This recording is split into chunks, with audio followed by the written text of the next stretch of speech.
Welcome to the KuppingerCole Analyst Chat. I'm your host. My name is Matthias. I'm the Director of the Practice Identity and Access Management here at KuppingerCole Analysts. Today, I have two guests, and it's worth it. We want to talk about a topic that we have not yet covered in that form or shape. My guests today are, first of all, John Tolbert. He is the Director of Cybersecurity Research at KuppingerCole. Hi, John. Good to see you. Good to have you.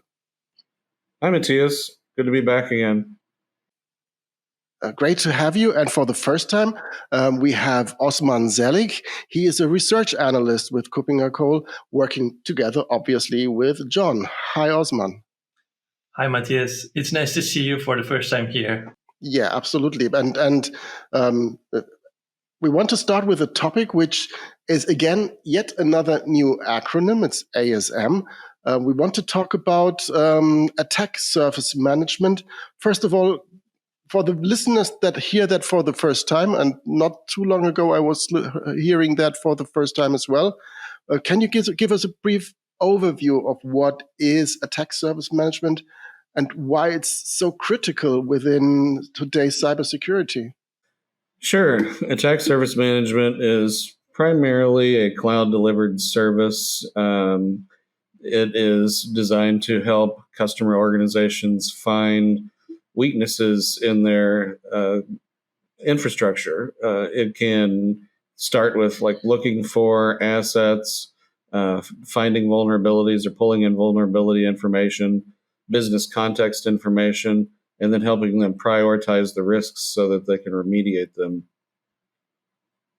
Osman? Yeah, I could contribute. I agree with John, and I could contribute to that in some small extent. What I can say is that we know what are the we have this philosophical schema, known knowns, unknown knowns, and I think so far with the cybersecurity measurements, we were taking measurements against the known unknowns, like what we know and that we don't have any solution for, but the approach that ASM is taking is more is making you ready for the unknown unknowns. This is the most trickiest part, I guess, because it is a proactive approach to cybersecurity threats. And, with the traditional methods like pen testing or vulnerability management, you can only take measurements against the threats, the risks that that you are going to hit by at some point, sometime soon, or you have already had the incident in your organization. But with ASM, what ASM does is unique in that sense, I would say. And then it prepares you for what you are going to be hit by in the next months, next years. So that's what makes ASM very unique in this sense, I would say. Okay, I'm seeing a pattern here because I just did recently an episode with our colleague Mike Small, and he talked about cloud security posture management, and he was talking about the same phenomenon that infrastructures are so volatile, that things change so quickly within the infrastructure, but also the threats change so dramatically and so rapidly. So that is also something that is covered and countered with attack surface management. So this dynamic nature of the attack surface is really something that these solutions specifically target. So this continuous evolving of the attack surface. How do these ASM solutions then actually really tackle this dynamics within the attack surface? Maybe starting with Osman. Yeah, that's a great question. When we think about the dynamic nature of attack surfaces, I can directly think about what an attack surface is and what an attack vector is. The attack surface is dynamic for sure. You have your IT environment, and then you have your components, physical, tangible and intangible ones. So your attack surface could be anything, like your assets, your users, your devices. But on the other hand, you have an attack vector. You have an attack vector that's being targeted by attack vectors, and that is I think the difficult one to control. And that's where you also need to be more careful, because you have this evolving attack vectors.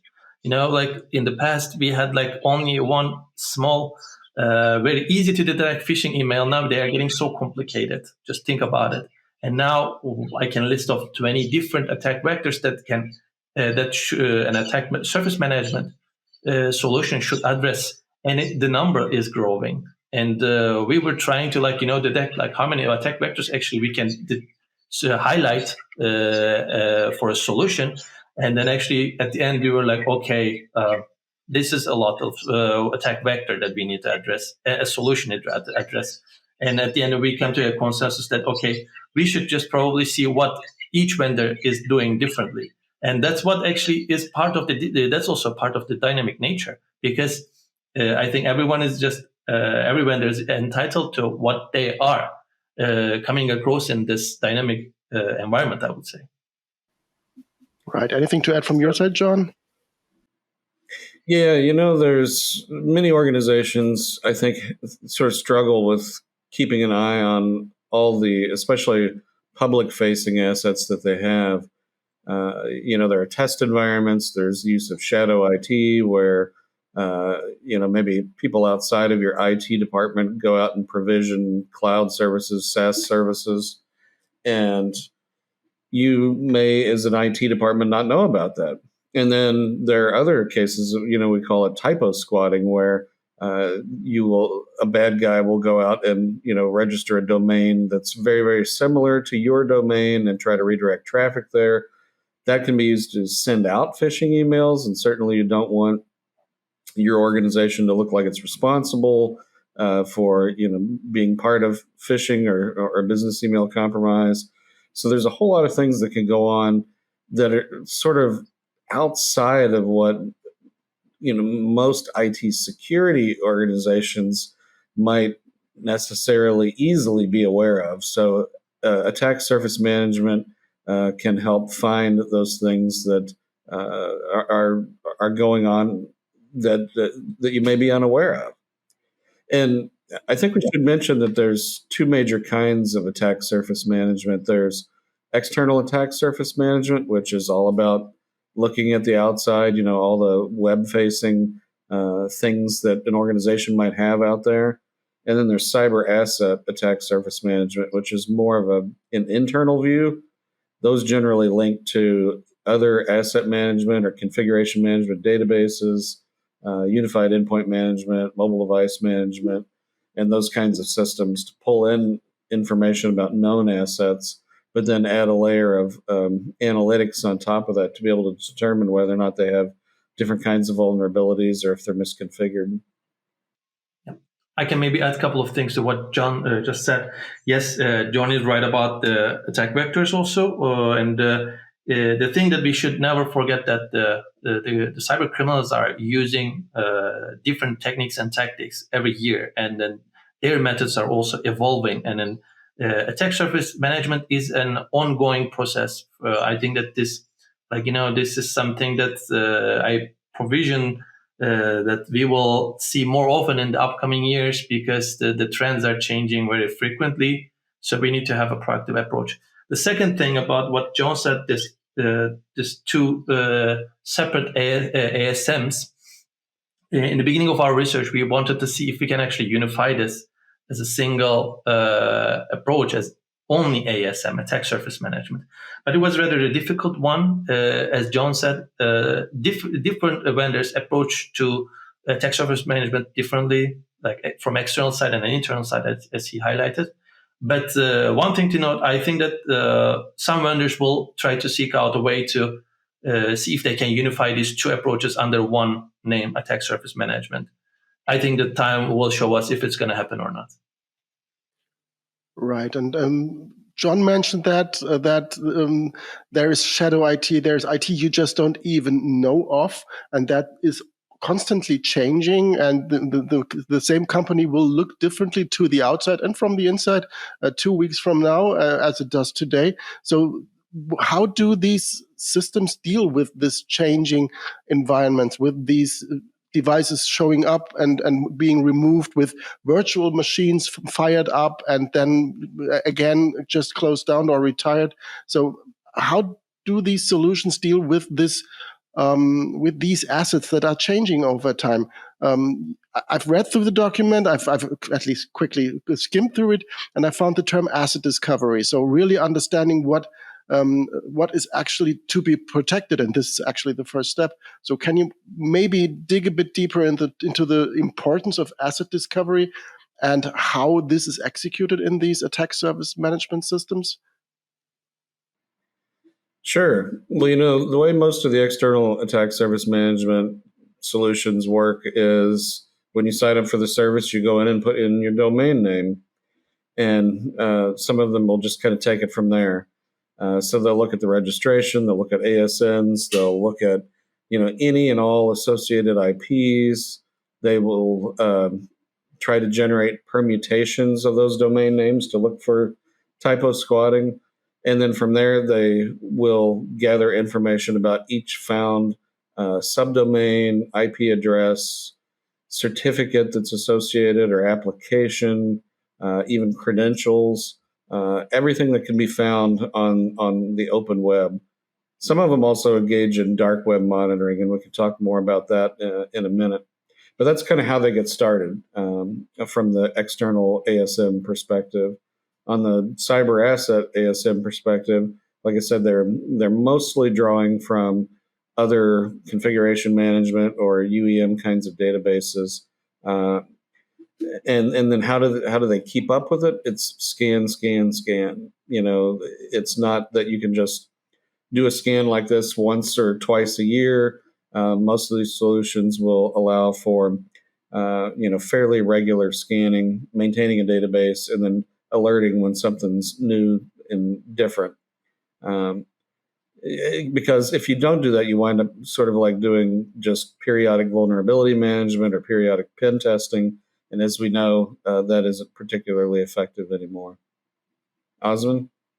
Well, yeah, I can add something small again.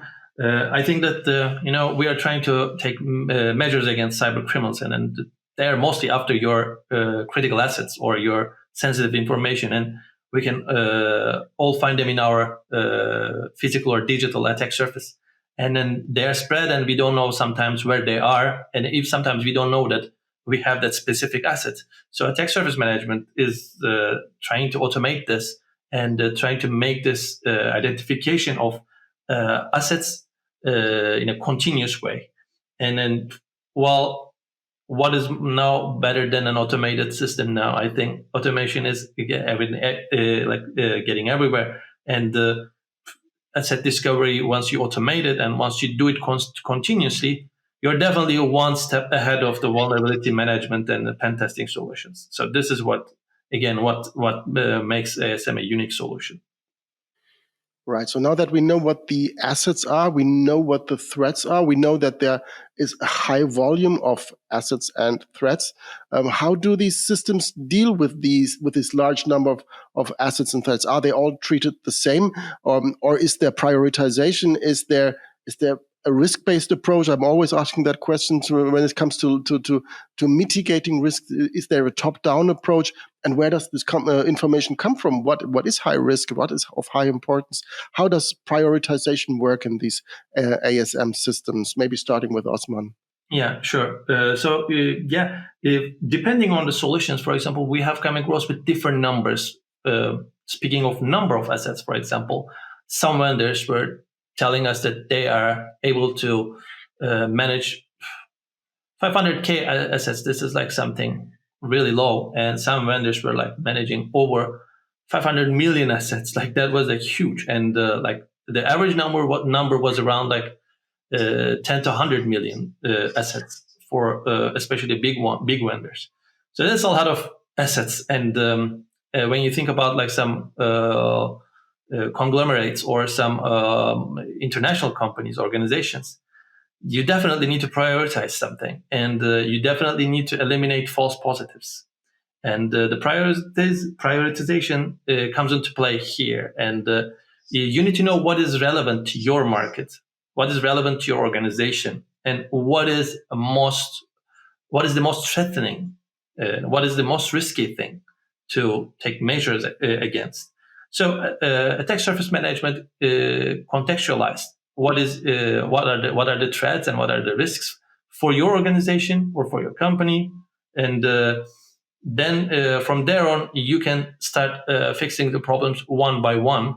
And if you have like 1,000 risks, but if you have only need to take care of, let's say, 10 of them in the short term, then that's how you actually utilize ASM. Yeah. Right, John? Yeah, you need to know what kind of vulnerabilities are to understand your risks, and you also need to put that in a business context. So most of these solutions look at things like CVEs or the CVSS, vulnerability scoring for known vulnerabilities, and then they also consider whether or not these have any exploits in the wild. A theoretical vulnerability is still a risky thing, but if there's a known exploit, it's far more risky than one that's theoretical. They also look at things like the National Vulnerability Database, the U.S. CISA key exploitable vulnerabilities. Then they can enumerate and look for what versions of operating systems each component is running on, and whether or not there are patches that are missing.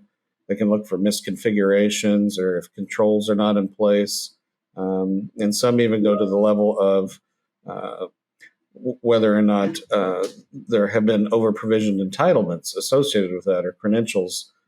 So that's there's a lot of different variations that we see in the capabilities there.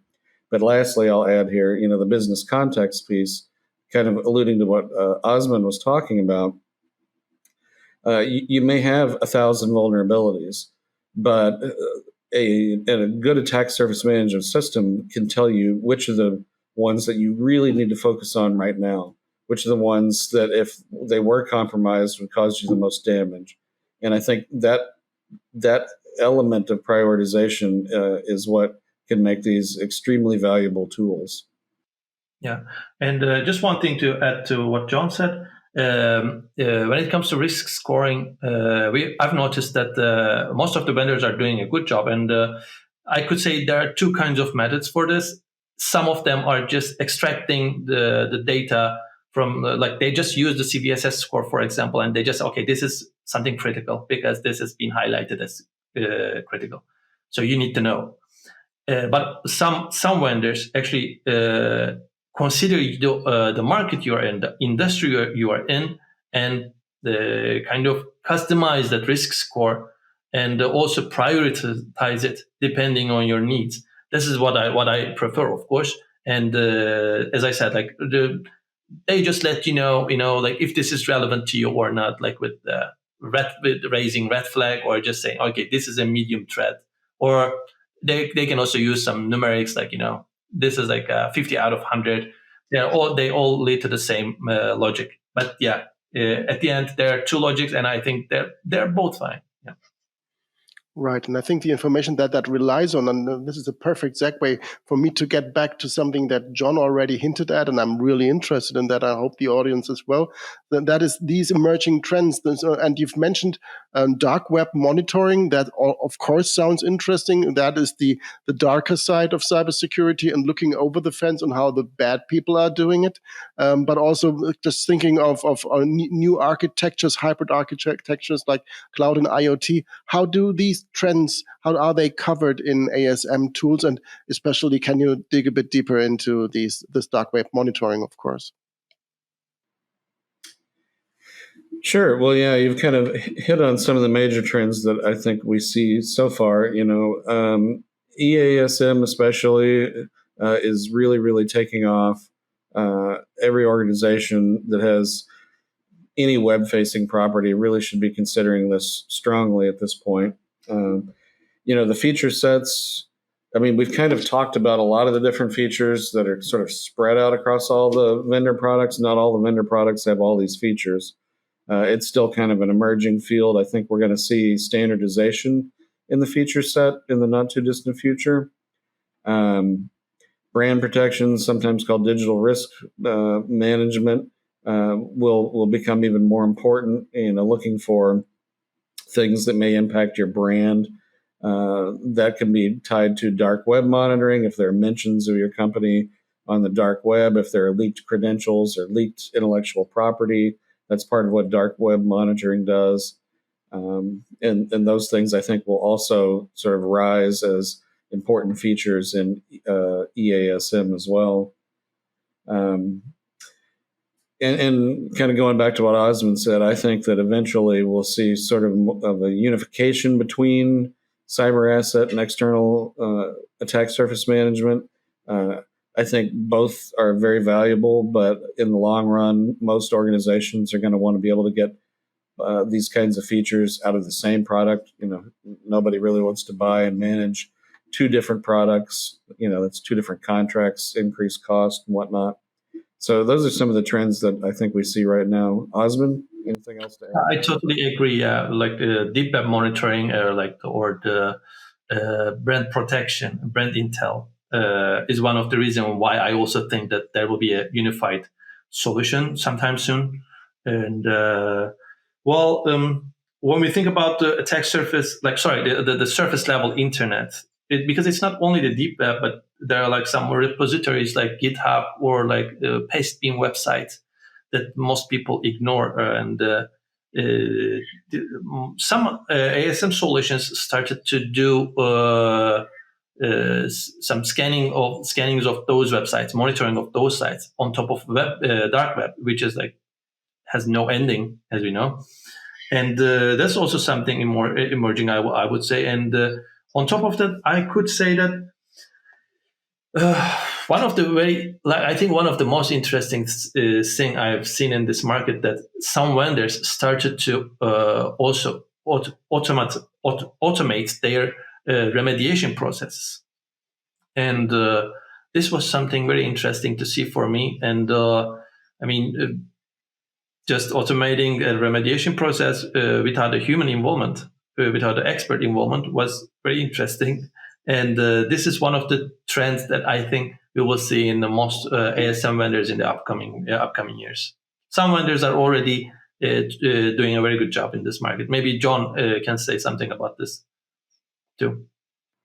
Yeah, there's a wide range. I mean, we did release a leadership compass on it, and I think it would be very good for organizations that are looking for this kind of functionality to take a look at it, because, as we said, there's a sort of a broad range of functionality. Not every product does everything, so we try to not only score based on what we think are the most important features, but in the write-ups we try to call out in the text the things that are features that you might want to look for. So it's a good place to start if you're looking for an attack surface management solution, to get an idea of not only what's out there in the market, but kind of help you start figuring out what's most important for your particular organization. Right. When we think of the vendor landscape, and you mentioned this is a leadership compass, so in the end, it is a list of vendors and products and services. Are these the usual suspects that you expect in the cybersecurity market anyway, or is this a new group, or at least a new added group of vendors that take this bigger perspective when it comes to cybersecurity, look to the left and to the right, to the background sources, to external threat information, and combine this into this overall attack service management? So how does the market look like? Maybe I can start giving a quick answer to this, because I think John would be the best person to answer to this question. The reason is that I am now familiar with the ASM market, but John can do a better comparison with the other vendor markets there. The thing I noticed here is that there is not a consensus on what an ASM does actually. And that's why we still have this distinction of external and internal, let's say, ASM. And different vendors focus on different functions. Some of them highlight AI already. Some of them are still doing pen testing, like as a service. And that's I think super normal, because when we think of some governmental organizations, they still have traditional IT environments. So I think that each vendor is trying to bring a solution to the table, and I think they are doing the right thing. But as I said, there is not a unified approach. I didn't see it, I could say, yeah. Yeah, I think, to answer the question, yeah, we see some of the major cybersecurity platform players in there, and there are also some specialist startups that have a different take on that. And there's already been some consolidation, and as most things happen in cybersecurity and IAM, there'll probably be more consolidation going forward. But we also probably expect new entrants into the market because it is a hot topic. It's something that really can add value to a security architecture. So I expect to see further investment in more startups and more development overall in this market. That sounds interesting. So it's not another yet boring because mature and saturated market. It's a new market. It's an upcoming emerging market with lots of new entrants and lots to discuss about. And where can you discuss this? Of course, we are running a cybersecurity event by the mid of November, where John will be there, and I think Osman, you will be there, and I will be there, and the discussion can be started and continued there as well. So a new market, a new emerging market is, of course, something that demands for discussion, exchange with peers, and just talking to those who have similar experience right now or the same challenges and have already made some experiences as well. And of course, talk to our experts like John and Osman. So Cyber Evolution is highly recommended, and I think you will talk about that at Cyber Evolution as well, right, John? Yes.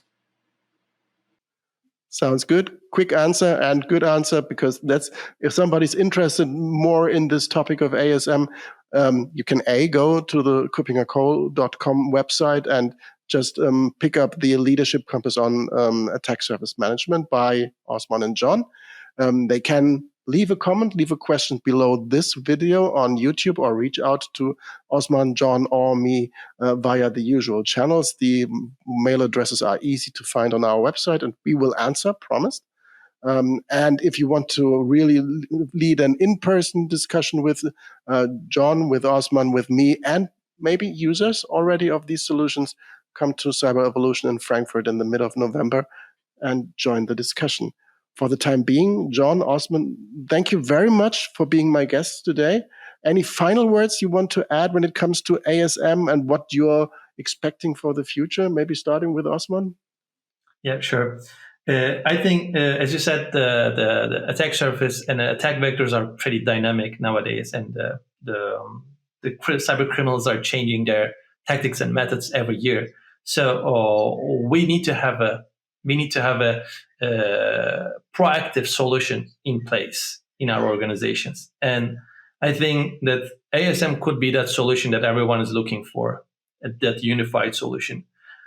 I don't know if it's going to happen in 1-2 years time, but maybe in the short to medium term, I think that ASM come into the play with all strengths it has, with all strengths it's promising, actually. And thanks for hosting me for the first time, by the way, Matthias. Hi. John, final thoughts? Yeah, it's an important topic. It's an important product area. We're going to talk about this and many other important cybersecurity topics at Cyber Evolution. So as you said, hope everyone can join us there. Absolutely. So thanks again, John, Osman. Looking forward to having you soon on this podcast again, especially you, Osman, and seeing you in Frankfurt, you and maybe the audience in person, and reach out to us when you've listened to that podcast and leave your comment. Thanks again. Have a great day. Thank you, Osman and John. Bye-bye. Bye.